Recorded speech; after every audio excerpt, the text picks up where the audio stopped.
Всем привет, это Леонид Волков. Я рад вас снова приветствовать на моем канале. К счастью, кажется, нам удается наладить снова регулярные выпуски еженедельно моих роликов с серьезным разговором о политике. И это очень важно, потому что поводов для серьезного разговора меньше не становится. Наверное, даже их становится все больше и больше.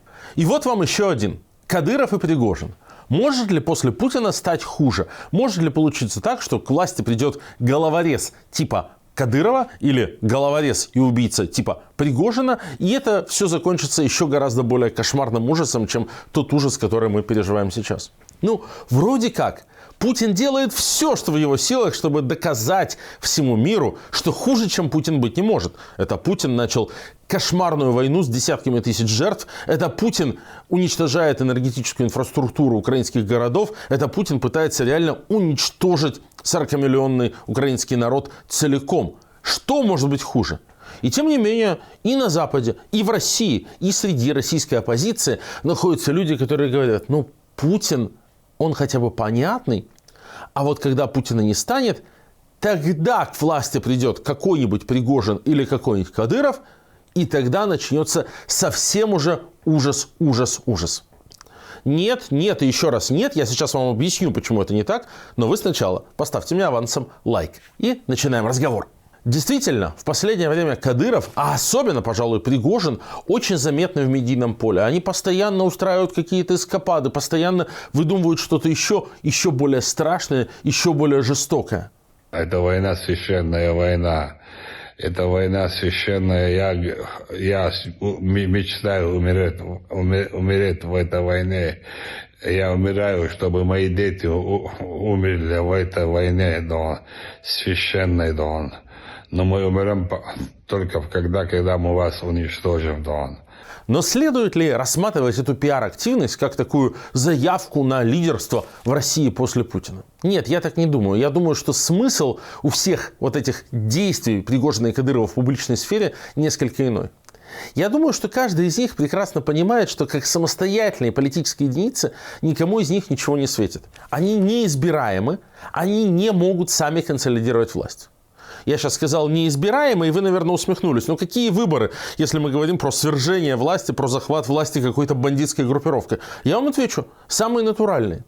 Вся путинская конструкция власти до сих пор держится на том, что большинство сторонников Путина думают, что они его избрали на честных выборах. Это мы с вами понимаем, что российская политическая система давно уже демократией не является, выборы в ней фальсифицируются, и результаты этих выборов обычно известны заранее. Но обычному путинисту это непонятно, и когда мы его в социологическом опросе спрашиваем, являются ли сменяемость власти, являются ли выборы для него ценностью, он радостно отвечает «да, еще какой». Ему нравится иллюзия, что власть ему подотчетна, что если Путин станет каким-то плохим, то он его сместит, переголосует и так далее. Это иллюзия, это неправда. Сместить Путина на выборах невозможно. Но люди этого в большинстве своем не понимают. Что касается моих планов, то здесь, знаете, в чем фокус? Фокус в том, что в соответствии с Конституцией я имею право избираться на новый срок. Однако они, вот эти вот усредненные путинисты, в массе своей вовсе не являются никакими там монархистами.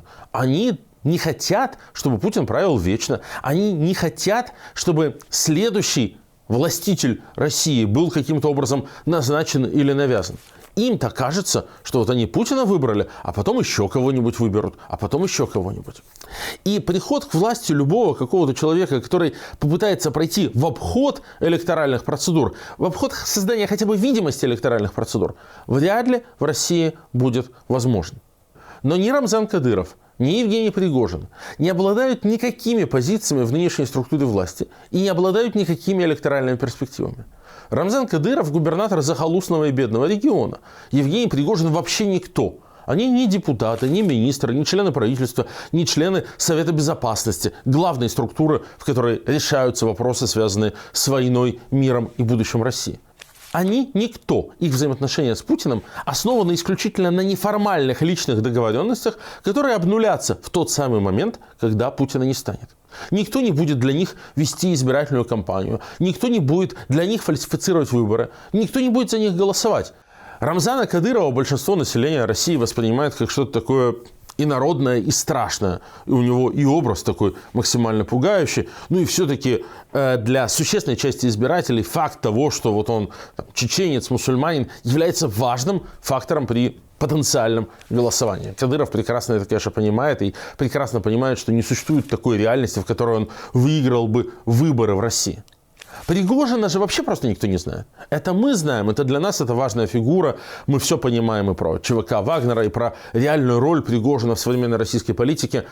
Но широкое население его не знает. В телевизоре героя России, ЛНР и ДНР Евгения Пригожина не существует. Никаких формальных должностей, опять же, он не занимает. У Кадырова и Пригожина есть единственный козырь. Это их личные армии. Но армии эти не так велики. У Кадырова около 20 тысяч человек, при этом реальная боеспособность Кадыровской гвардии оказалась вовсе не такой большой. Их не зря прозвали «тикток-воинством». Война, в общем-то, стала большим разочарованием для тех, кто надеялся, что кадыровские воины будут как-то надежно защищать Кремль и надежно защищать режим. Нет, оказалось, что они воевать не готовы и разбегаются при первых признаках серьезной опасности. Не лучше дела и у Евгения Пригожина. Собственно, ядро его группировки, вот этой самой пресловутой ЧВК «Вагнер», это несколько тысяч человек. При этом они несут большие потери, сейчас воюя где-то под Бахмутом. Еще он набрал примерно 20-25 тысяч зэков. Но возможность удерживать зэков под контролем, мотивировать их, возможность использовать их в каком-то противостоянии внутри страны, мне кажется крайне сомнительной. Зэки просто разбегутся, вот и все. Наверное, по несколько тысяч верных и боеспособных людей и у Пригожина, и у Кадырова есть. Но для захвата власти в такой стране, как Россия, не думаю, что этого может быть достаточно. У нас вон 400 тысяч в Росгвардии, у нас 1 миллион человек в полиции.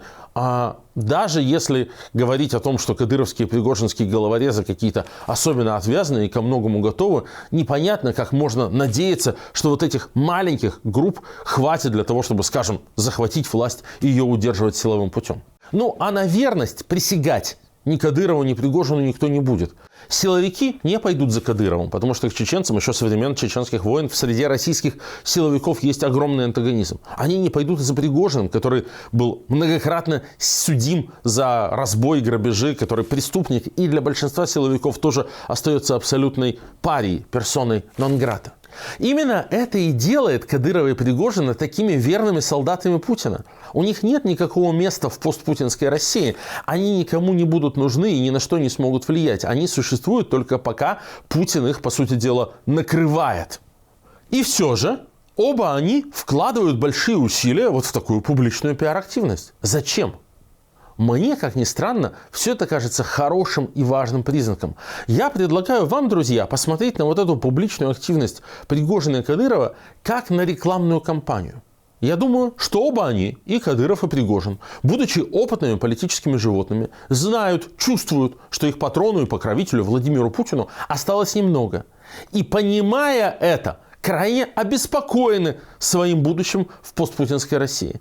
И то, что они сейчас делают, надо воспринимать как рекламную кампанию. Они понимают, что путинские подручные после ухода Путина по любой причине начнут вот эту вот борьбу каждого с каждым, которую мы с вами уже много раз описывали. Начнут грызть друг другу глотки. И Пригожин и Кадыров уже сейчас говорят: мы готовы глотки резать, мы готовы стать вашей ударной силой, мы готовы стать такими боевыми бригадами вашего силового клана. Выберите меня, наймите меня. Ведь, как мы с вами уже обсуждали, путинская система власти устроена так, чтобы ни у кого из путинского окружения не было ресурса достаточно для того, чтобы брать власть целиком. Благодаря этому никто из путинских подручных для Путина не опасен.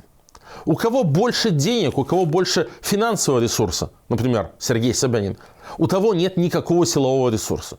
У кого есть силовой ресурс, например, Виктор Золотов, у которого Росгвардия, нет никакого ресурса финансового. У кого есть политическая легитимность, по Конституции Путину должен наследовать Михаил Мишустин, у того нет ни денег, ни силовиков. Потому что если кто-то сконцентрирует в своих руках и политические ресурсы, и финансовые ресурсы, и силовые ресурсы, то этот кто-то очень скоро поймет: а нахрена мне тогда этот больной на всю голову дедуля-то? Я и сам могу. Путин этого хочет избежать.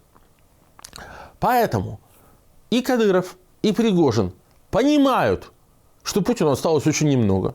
Понимают, что в постпутинской России для них места не будет, если они об этом месте сейчас не беспокоятся.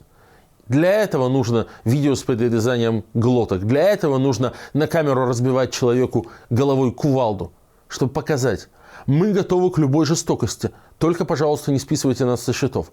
Дорогой Михаил Владимирович Мишустин, дорогой Сергей Семенович Собянин, вот у вас же нет боевой единицы. Я готов стать вашей боевой единицей. Я готов стать вашим силовым партнером вот в этой последующей борьбе элит.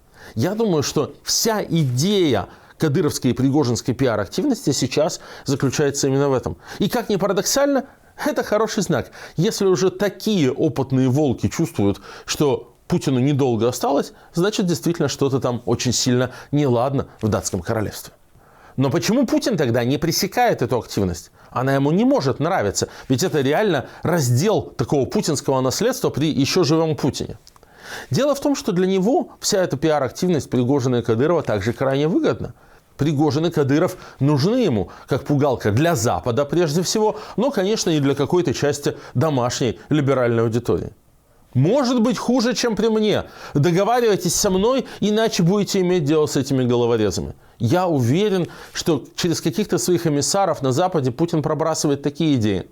Если вы избавитесь от меня, то как вы сможете гарантировать, что к Пригожину не попадет ядерная кнопка, что Кадыров не устроит какую-нибудь совсем жестокую резню?